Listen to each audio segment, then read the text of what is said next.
hanggang hindi mo mapatay sila. Sinabi pa nga ni Swan na, no joke, no joke. After niya sabing she has hired a hitman para i-assassinate sina PBBM, Liza Marcos at Martin Romualdez. Pero at least alam na natin kung saan nakuha ni VP Duterte ang kanyang mga maanghang na pananalita.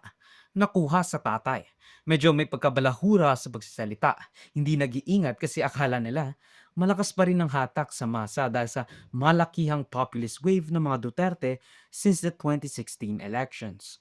Now, I don't know if this is actually real, pero ang sabi sa balita at sa mga surveys, 70% or 73% ng mga tao ay pabor sa pag-impeach kay Sara Duterte. So that 32 million people they keep bragging about is probably dwindling.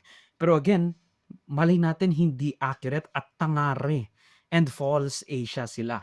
They need to understand na yung 32 million na binabrag nila that they keep on yapping about is not solely for them. Those 32 million people isn't solely because of Duterte's power. Kailangan nilang tandaan na binoto rin sila ng mga loyalista ng mga Marcos. And according to the 2016 elections, 14 million ang nakuhang boto ni Marcos, while Duterte had 16 million. It was just a thing na mas mataas ng 600,000 votes ngayon ang nakuha ni Duterte noong 2022. That doesn't really change the fact na, halos kalahati ng mga bumuto kay Duterte is because she is in tandem with President Bongbong Marcos. And those two collided. Now, of course, there will be some overlap between the two.